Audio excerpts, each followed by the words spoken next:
Halo semuanya, perkenalkan kami dari kelompok 7.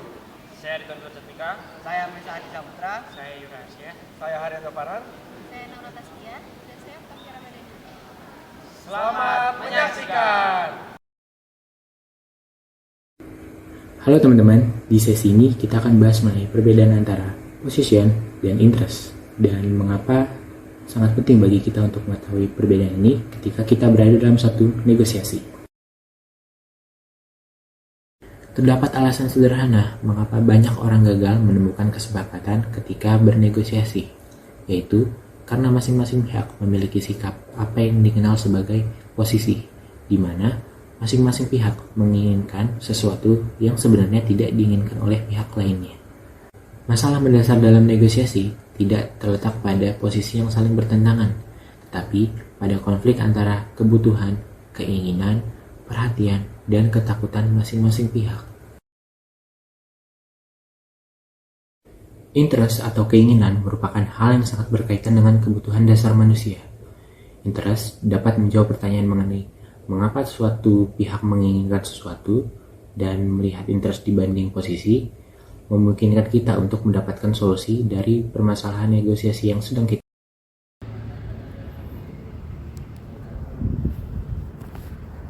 Mesa, Yura gimana Yur? Ada apa? ntar malam kita jadi kan makan-makan. Hah? Makan-makan? Iya. Oh iya ding, kita pernah janjian buat makan-makan Yur. Gimana? Tapi kita belum nentuin tempatnya loh. Bener juga kamu. Sebentar. Bukannya kita kemarin janjiannya mau makan di rumahmu ya? Kayaknya enggak deh. Soalnya enakan di resto deh kayaknya. Kenapa di resto? Padahal enak di rumahmu Yur. Nggak apa-apa, di resto aja lebih enak makannya. Enggak dulu deh, kalau di resto enak di rumahmu Yur. Ayolah di resto aja. Lebih luas kalau di rumahmu gitu. Enggak enak di resto. Apalah. Tinggal makan. Enggak enak. Menurutku enak di rumahmu Yur. Di resto aja. Enggak di rumahmu aja dulu. Kapan-kapan restonya. Enakan di rumahmu deh Yur. Ya stop. Kalau kita dapat kayak gini terus yang ada kita nggak bakal jadi makan. Ya udah deh, gini aja Yur. Kalau gitu aku mau tahu kenapa kamu lebih milih makan di resto ketimbang kamu makan di rumah. Udah. Sebenarnya aku milih di resto tuh karena kalau di resto aku lebih gampang. Kalau di rumah kan aku harus nyiapin barang-barang dulu, harus nyiapin bahan-bahannya, buat masaknya, terus juga ribet lah kalau di rumah. Kalau kamu sendiri gimana? Gini Yur, sebenarnya aku jujur mau kalau makan di restoran, tapi gini Yur, untuk masalah biayanya tuh aku khawatir sih Yur. Aku takut aku nggak bisa bayar atau uangku nanti kurang di sana gitu loh. Oh, kamu masalah biaya nih. Kalau kayak gitu, ini kita cari restoran yang harganya murah, kan sama-sama enak gitu. Betul juga sih katamu. Oke lah kalau begitu. Jadi di resto yang murah nih. Boleh, gas aja. Gas ya. Ya oke. Berarti jadi ya. Jadi aman. Oke. Kalau gitu, kayaknya aku pergi dulu ya. Oke. Siap. Udah. Ketemu nanti malam ya Yur. Yuk. Oke, bye. Yuk. Teman, di sini di bagianku kali ini aku akan menjelaskan atau memberikan informasi mengenai metode-metode yang digunakan dalam negosiasi ya. Jadi metode yang pertama itu adalah talking about interest. Jadi apa sih itu? Negosiasi sendiri itu memiliki tujuan, yaitu menyampaikan kepentingan dari masing-masing negosiator. Di dalam negosiasi itu tercipta sebuah komunikasi. Nah, di sini komunikasi kita tuh bisa meningkat. Sebelum dilakukannya komunikasi, pihak-pihak yang bernegosiasi ini sama-sama tidak mengetahui interest atau kepentingan dari masing-masing pihak gitu teman-teman. Jadi dibutuhkannya komunikasi untuk melakukan sebuah negosiasi tersebut. Yang kedua itu ada make your interest come alive. Di sini disarankan untuk membuat sebuah guideline yang spesifik itu, membuat sebuah deskripsi yang detail dan konkret serta menambahkan dampak-dampaknya dari kepentingan yang kita miliki dan yang kita ingin utarakan gitu teman-teman. Yang ketiga, acknowledge their interest as part of the problem.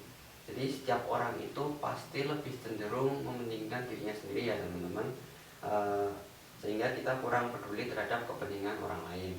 Di sini ditekankan kalau kita ingin dihargai dan dipahami oleh orang lain mengenai kepentingan yang kita miliki, kita sebaiknya bisa berusaha untuk dapat menghargai dan memahami kepentingan orang lain juga gitu. Selanjutnya itu ada metode put the problem before the answer.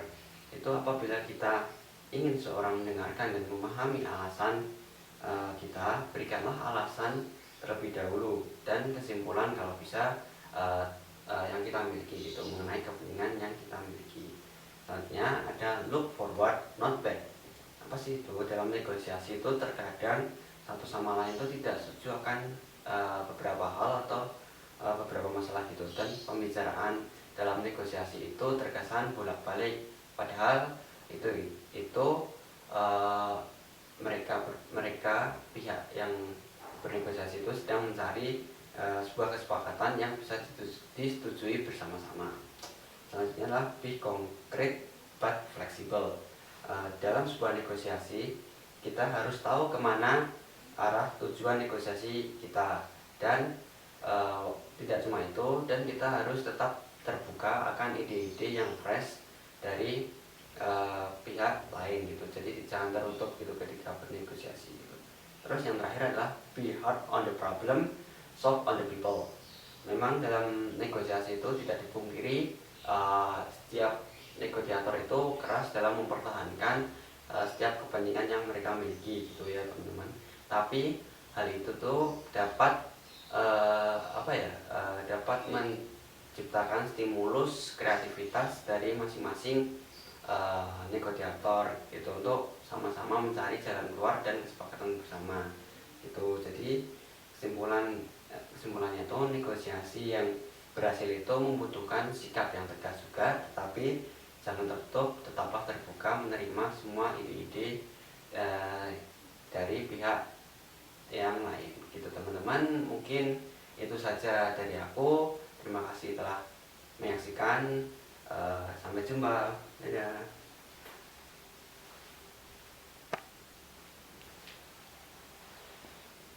Tidak ada cara yang tepat untuk membagi kue yang membuat kedua belah pihak puas. Seringkali kita hanya bernegosiasi dalam satu dimensi, seperti saat kita membeli mobil, menyewa rumah, dan yang lainnya. Padahal dalam bernegosiasi kita harus menghadapi pilihan-pilihan yang dapat sangat menguntungkan kita atau merugikan kita dan pihak lain. Kalian dalam menemukan opsi dan pilihan-pilihan tersebut merupakan aset yang sangat berharga yang dapat dimiliki oleh seorang negosiator. Namun, terlalu banyak negosiasi yang hanya berakhir dengan kesepakatan yang bagi adil, bukan memenangkan secara penuh kesepakatan tersebut atau mengalahkannya. Pada video kali ini, kami akan bahas tentang bab 4, yaitu diagnosis dalam negosiasi, lalu persepsi dalam negosiasi, dan yang terakhir brainstorming.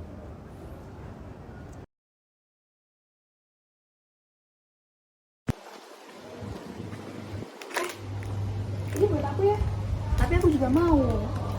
Tapi ini mau aku bawa ke ruang sebelah buat teman-teman aku. Tapi kan ini dari tadi udah di sini, berarti punya aku dong. Ini siapa sih? Datang-datang mau ngambil makan aku. Itu kan bukan makanan dia. Kenapa ngaku-ngaku? Ya udah deh, apa aku bilang ke dia ya, aku pengen makanannya sama minumannya satu. Dia makanan satu aja cukup kali ya? Kan dia cuma sendiri. Terus aku ambil minumannya semua. Sesi brainstorming dirancang untuk menghasilkan ide sebanyak-banyaknya, mungkin untuk memecahkan masalah yang akan kita hadapi.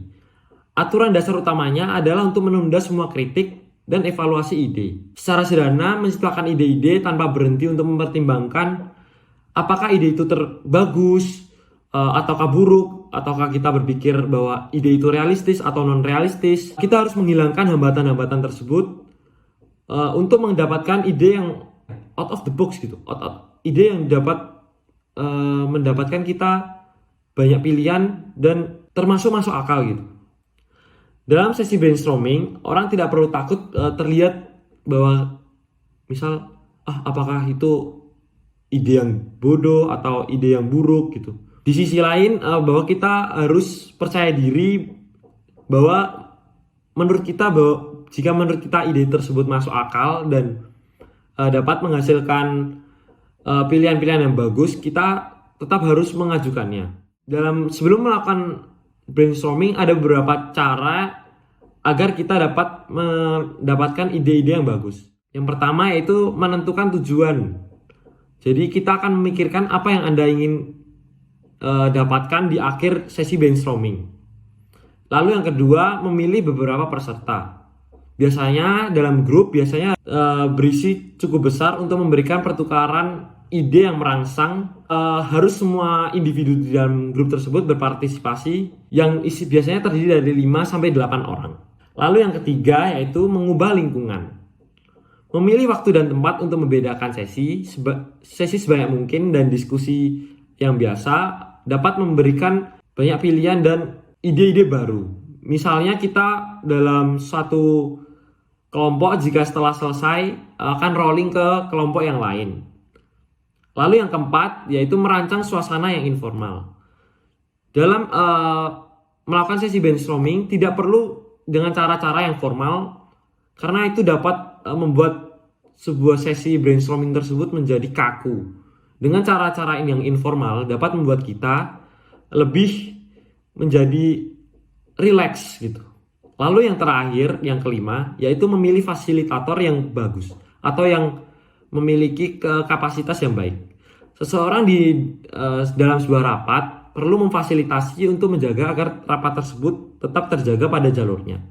Untuk memastikan bahwa dalam menyampaikan ide-ide tersebut benar, dan juga memastikan bahwa semua orang dalam grup tersebut mengerti.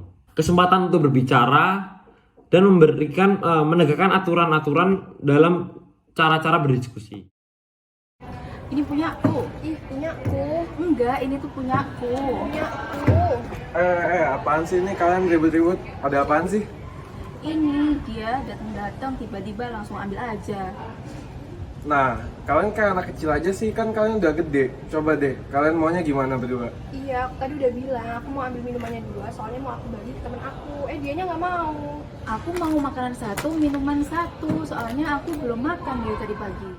Oke, jadi tadi kita udah melihat ya dialog antara Naura, Okta, dan juga Ando. Nah, dialog ketiganya itu menggambarkan cara brainstorming bersama dengan orang lain.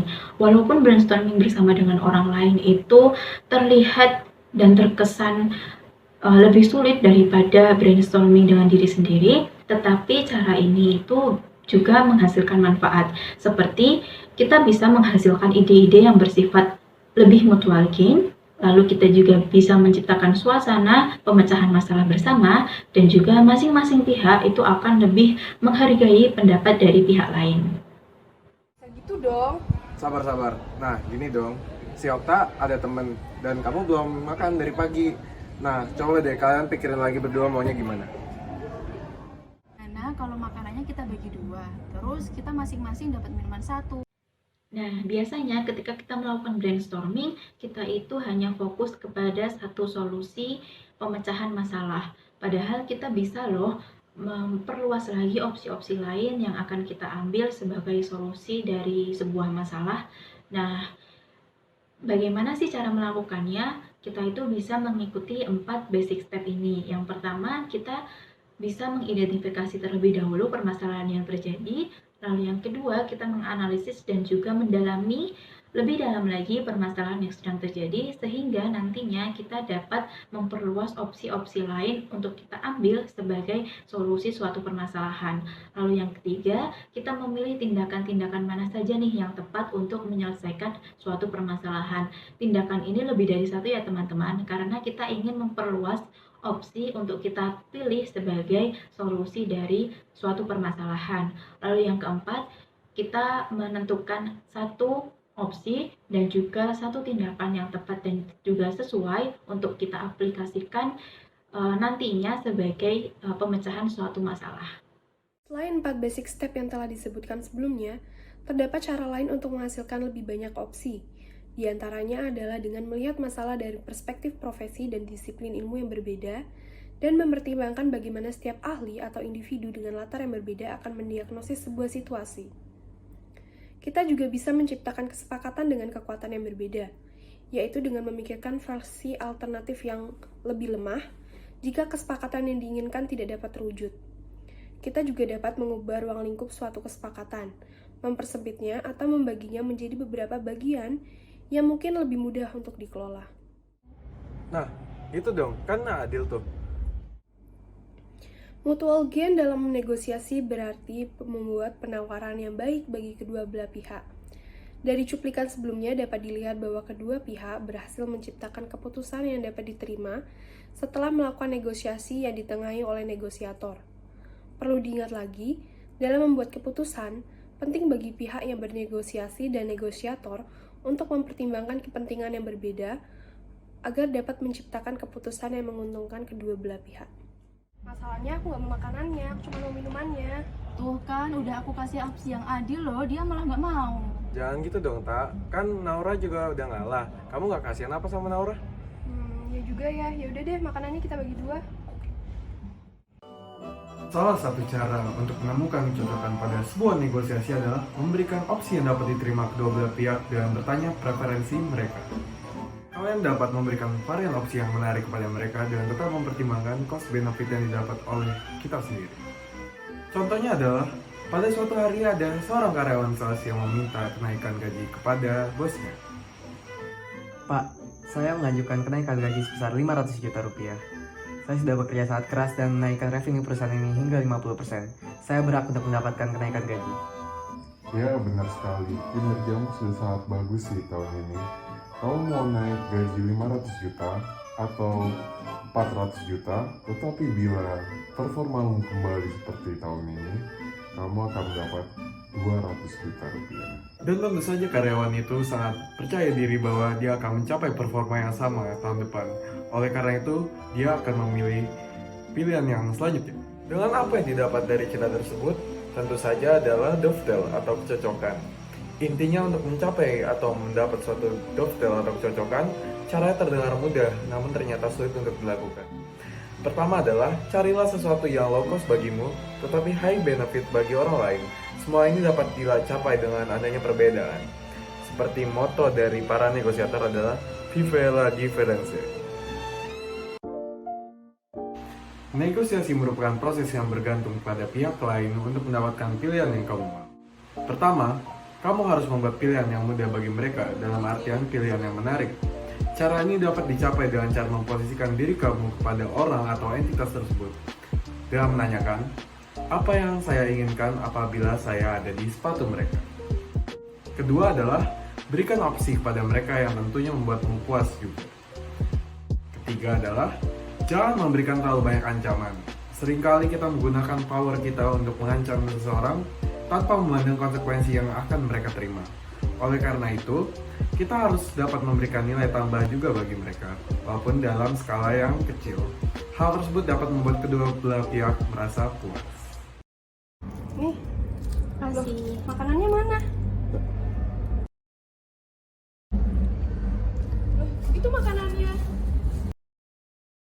Terima kasih telah menyaksikan video dari kelompok kami. Sampai jumpa!